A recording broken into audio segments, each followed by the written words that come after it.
नमस्कार, बरेली दर्पण में आपका बहुत बहुत स्वागत है। आज हम बात करने जा रहे हैं जिला बरेली के शाही थाना क्षेत्र के उस हत्याकांड की जिसका पुलिस ने पर्दाफाश कर दिया है।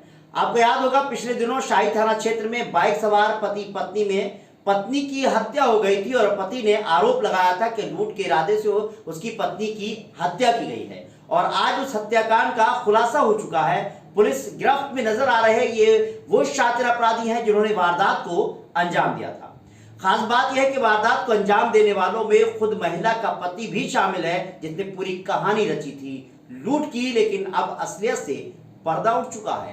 पुलिस ने आरोपी पति और उसके साथी को गिरफ्तार कर लिया है। पूरे मामले पर गौर करें तो बरेली जिले के शाही थाना क्षेत्र में बीती 14 मई को पति पत्नी के साथ लूटपाट और लुटेरों द्वारा पत्नी की हत्या कर देने और पति को लुटेरे द्वारा घायल कर देने जैसी वारदात सामने आई थी, जिसमें ग्रामीणों ने जाम लगाया था और वारदात को अंजाम देने वाले लुटेरों को गिरफ्तार करने की मांग की गई थी, जिसको लेकर थाना शाही में लूटपाट और हत्या का मुकदमा अज्ञात लुटेरों के खिलाफ दर्ज किया गया था।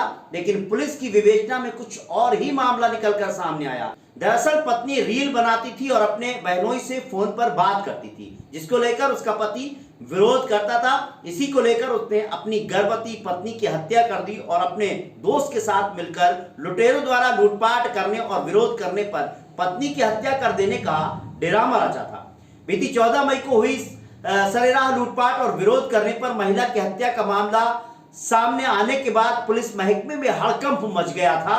इस वारदात के बाद ग्रामीणों ने जाम लगाया था और आरोपियों की तत्काल गिरफ्तारी की मांग की गई थी। घटना की सूचना पर पुलिस के आला अधिकारी और कई थानों का फोर्स पहुंचा था। घटना के खुलासे के लिए पुलिस टीमों को लगाया गया था, जिसमें एसओजी और थाने की टीम शामिल थी।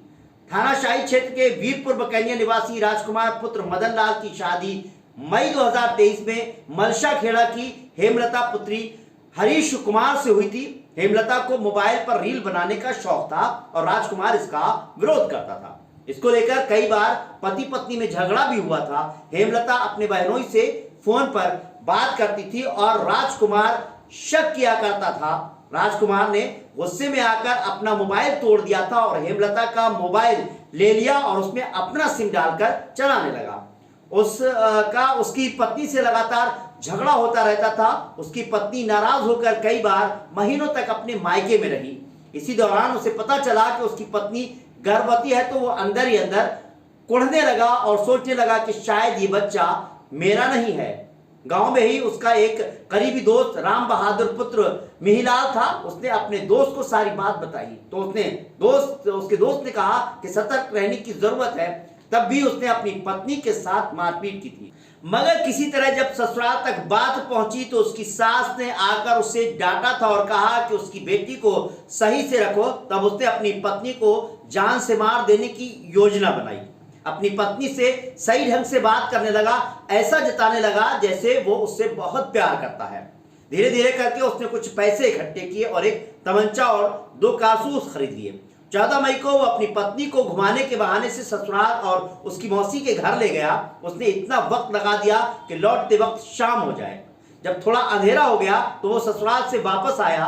गांव के रास्ते की जगह जब वो खेतों की तरफ मुड़ा तो उसकी पत्नी ने टोका कि किधर जा रहे हो, जिस पर उसने कहा कि मिर्च के खेतों की तरफ चल रहे हैं। इसी बीच उसने अपनी पत्नी से पूछा कि तुम्हारे पेट में पल रहा बच्चा किसका है। इसी को लेकर विवाद हो गया। फिर उसने अपनी मोटरसाइकिल की डिग्गी में से तमंचा निकाला और अपनी पत्नी हेमलता के सीने में गोली मार दी। वो तड़पने लगी तो उसकी दूसरी गोली उसके गले से सटाकर मारी, जिसके बाद उसकी मौत हो गई।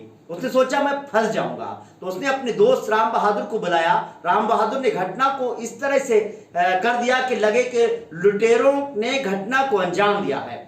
उसने हेमलता के जेवरात उसके शरीर से उतारे और पर्स को खाली कर वहीं छोड़ा और दूर ले जाकर गड्ढा खोदकर तमंचा, कारतूस के खोखे और जेवरातों को दबा दिया।